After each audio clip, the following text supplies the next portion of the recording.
नमस्कार, आदाब। आप सभी का स्वागत है CIB इंडिया न्यूज पर। आइए शुरू करते हैं खबरों का सिलसिला। उत्तर प्रदेश सरकार के कैबिनेट मंत्री संजय निषाद बलिया पहुंचे, जहां मीडिया के लोगों के सवालों पर जवाब देते हुए साथ ही ओम प्रकाश राजभर पर हमला बोलते हुए उन्होंने कहा कि अब्बास अंसारी को तो टिकट ही नहीं देना चाहिए, जब उनके साथ खड़ा ही नहीं होना था। हमने जिसको भी अपने सिंबल से लड़ाया है, हम उसके साथ खड़े हैं और बीजेपी के सिंबल पर भी जिन लोगों ने चुनाव लड़ा है, हम उनके साथ भी हैं।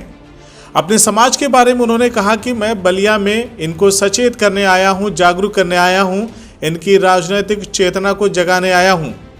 ये दूसरों के लिए काम करते थे, अपने लिए सचेत नहीं थे। झंडे की कीमत धीरे धीरे अभी इन लोगों को समझ में आया है। संजय निषाद ने कहा कि 2024 के चुनाव में तैयारी के लिए बीजेपी से मेरा अटूट गठबंधन है।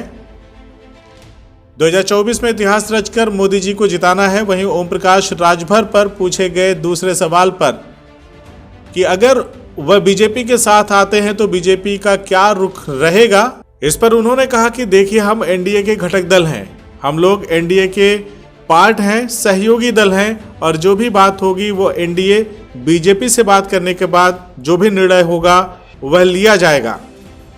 तो बलिया में इनको हम सचेत करने आए हैं, जागरूक करने आए हैं। इनको राजनीतिक चेतना जैसे सदियों से अपने लिए सचेत नहीं थे, दूसरे के लिए काम करते थे।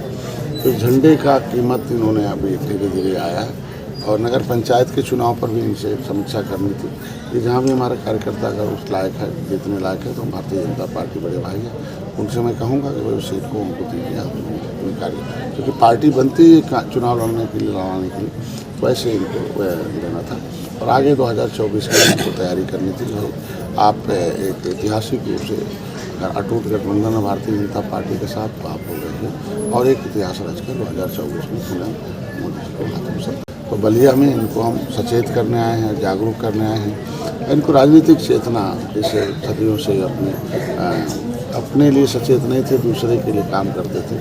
तो झंडे का कीमत इन्होंने अभी धीरे धीरे आया है और नगर पंचायत के चुनाव पर भी इनसे समीक्षा करनी थी कि जहाँ भी हमारा कार्यकर्ता अगर उस लायक है, जीतने लायक है, तो भारतीय जनता पार्टी बड़े भाई है, उनसे मैं कहूँगा कि भाई उस सीट को उनको दीजिए कार्य, क्योंकि पार्टी बनती है चुनाव लड़ने के लिए, लड़ाने के लिए, वैसे इनको देना था। और आगे 2024 की इनको तैयारी करनी थी। आप एक ऐतिहासिक रूप से अटूट गठबंधन है भारतीय जनता पार्टी के साथ, तो आप हो गए हैं और एक इतिहास रचकर 2024 में पुनः मोदी जी को हाथों से